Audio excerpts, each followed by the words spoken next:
Hello guys. आज हम जिस टॉपिक पे बात करनी है वो रहेगा the constitution of India. So it's a overview, it's not a complete video.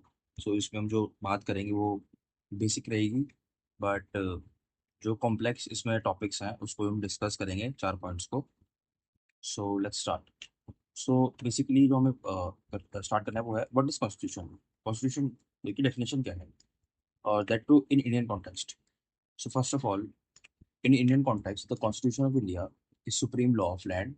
It provides the framework for political principles, define the structure and power of the government, and outline the right and duties of citizens. So, what does it mean by supreme law of land? Basically, it means legal supremacy. The Constitution is the supreme law. All laws and action must conform to its provisions. So, basically, जो भी policies and law create करे जाएंगे by government, वो constitution के provisions के ambit में होने चाहिए, इन लाइन होनी चाहिए कॉन्स्टिट्यूशन के प्रोविजंस के साथ। If someone dares to violate it, तो आपके ऊपर जुडिशियल रिव्यू हो सकता है। सो आइए फर्स्ट जो हमारा टॉपिक है उसको डिस्कस करते हैं। फर्स्ट पॉइंट जो डिस्कस करते हैं, that is longest written constitution. So यहाँ पे रिटन का मीनिंग, मतलब रिटन पे आप emphasis डालेंगे तो बहुत डीप मीनिंग है, because there are two types of constitution. One is written constitution and other one is unwritten constitution. So written constitution में डिफरेंस ये है कि that is it is codified in a single document.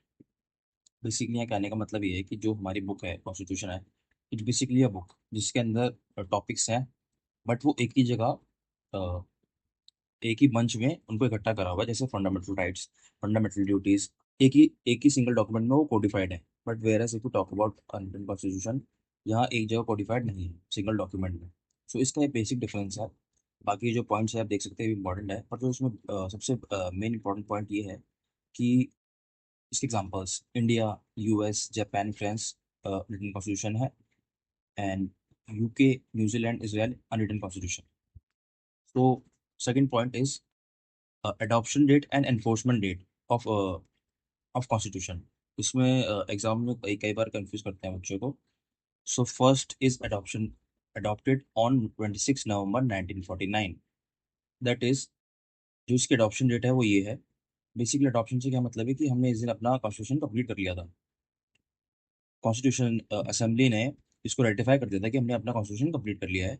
और इस दिन जो हमें चीज़ याद रखनी है वो ये है कि इस दिन ये जो पॉइंट्स हैं, ये आर्टिकल्स प्रैक्टिस होना शुरू हो गए थे। Citizenship, oath and office of president, election commission, definition and interpretation, provisional parliament and transitional provisions, commencement clause add हुआ है, कमेंसमेंट की डेट ऐड नहीं हुई है। सो सेकंड जो पॉइंट है वो है एनफोर्समेंट, एनफोर्स्ड ऑन 26 जनवरी 1950। सो इस दिन को हमारा जो कॉन्स्टिट्यूशन है वो प्रॉपरली फोर्स में आ चुका था, और इसी डेट को हम बोलते हैं कमेंसमेंट डेट। जो भी अदर आर्टिकल्स हैं वो इस दिन लागू हुए थे, जैसे कि fundamental rights, DPSP policy, emergency provisions, centre state relations etcetera. ठीक है, तो इन दोनों में कंफ्यूजन आपको नहीं रखनी है बिल्कुल भी। सो बायस, तो इसका मीनिंग क्या है? ये हमारा बेसिकली जो हमारी जो पॉलिटिकल एसेंस है, ये इसको बता रहा है एक लाइन में। फेडरल स्ट्रक्चर का मतलब होता है power division, power division on centre and state level. But जो इंडिया है वो क्वासी क्वासी फेडरल है। क्वासी फेडरल का मीनिंग होता है जो पावर्स है वो इक्वली इक्वली डिवाइडेड नहीं है। But whereas if you talk about federal structure, यहाँ पे जो पावर्स हैं वो इक्वली डिवाइडेड होती हैं। So what does it mean when it say federal structure with unitary bias? इसका मतलब ये है कि दोनों को पावर तो दे रखी है, बट जो हमारी पॉलिटी है उसका टिल्ट यूनिटरी की तरफ है, यूनियन की तरफ है। जब भी इमरजेंसी होती है, जैसे भी कभी भी इमरजेंसी होगी, तो जो हमारा फेडरल स्ट्रक्चर है, जो पावर्स गिवन है सेंट्रल स्टेट को, वो यूनिटरी में कन्वर्ट हो जाएगी। बेसिकली यूनियन ज़्यादा पावरफुल हो जाएगा उस टाइम पे। सो यहाँ यही बताया हुआ है। आइए देखते हैं। The federal structure is a form of government in which power is divided between the central and national authority and various regional units like state, provinces and constitution. ठीक है। एंड यूनिटरी बायस का मीनिंग यहाँ पे भी जो मैंने आपको बताया, means that although India has a federal structure, in certain aspects, the center union government hold more power than the states, making the system tilt toward unitary centralized form of government.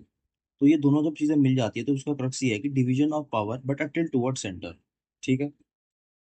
जो second point, जो last point रहेगा, sorry, हमारी video का, वो ये है parliamentary form of government. Basically दो form of government होती है। First is parliamentary form of government and second one is presidential form of government. तो जो इंडिया में फॉलो होती है वो पार्लियामेंट्री फॉर्म ऑफ गवर्नमेंट है, और जो यूएस में फॉलो होती है that is presidential form of government. तो इसमें डिफरेंस क्या है? First difference is the separation of power. Separation of power से क्या मतलब है कि जो पार्लियामेंट्री फॉर्म ऑफ गवर्नमेंट है, जो उसका एग्जीक्यूटिव है, वो पार्ट होता है लेजिस्लेचर का ही। जो लॉ को इम्प्लीमेंट करने वाली बॉडी है, वही लेजिस्लेचर का पार्ट होती है, मतलब वही लॉ बनाती हुई है, वो इम्प्लीमेंट भी करती है। फ्यूजन ऑफ पावर है। But presidential form of government में ऐसा नहीं है। एग्जीक्यूटिव एंड लेजिस्लेचर दोनों इंडिपेंडेंट है, दोनों अलग अलग काम करते हैं। ये सबसे इंपॉर्टेंट पॉइंट है इसका। Second is head of government. The parliamentary system has two head, the nominal head of the state and the real executive head. Basically जो पार्लियामेंट्री फॉर्म ऑफ गवर्नमेंट है उसमें जो हमारा नॉमिनल हेड है, मतलब बताने का हेड, जिसके पास ज्यादा पावर्स नहीं है, दैट इज प्रेसिडेंट। और जो रियल हेड जो हमारा है, जिसके पास सारी पावर्स हैं, वो प्राइम मिनिस्टर है। But presidential form of government में ऐसा नहीं होता। प्रेसिडेंशियल फॉर्म ऑफ गवर्नमेंट में both head of state and head of government is president. ठीक है। सो जो इसमें थर्ड इंपॉर्टेंट पॉइंट्स हैं, जो थर्ड इंपॉर्टेंट पॉइंट ये है टेन्योर के ऊपर। The parliamentary government does not have a fix tenure, depend on the confidence of majority. अगर मेजोरिटी टूट गई तो आपकी सरकार भी गिर जाएगी। इसका मतलब यही है, फिक्स टेन्योर नहीं होता। हम ऐसा कहते हैं कि 5 साल की सरकार है, बट वो 5 साल की सरकार है ऐसा तो वो टेम्परेरी सरकार है, वो कभी भी गिर सकती है। उसको टेन्योर पूरा जरूरी नहीं है, वो टेन्योर पूरा करके ही जाएगी। ठीक है। But president form of government में ऐसा है कि उसको हम कट शॉर्ट नहीं कर सकते। जो लेजिस्लेचर है उसको अपनी पूरी फिक्स टेन्योर करना ही पड़ेगा। So thank you so much guys, ये आज की वीडियो थी एंड ये मेरी फर्स्ट वीडियो है। सो आप बताना इसमें अगर कुछ चेंज की जरूरत हो या मेरी टीचिंग स्टाइल में कुछ चेंज की जरूरत हो। Thank you.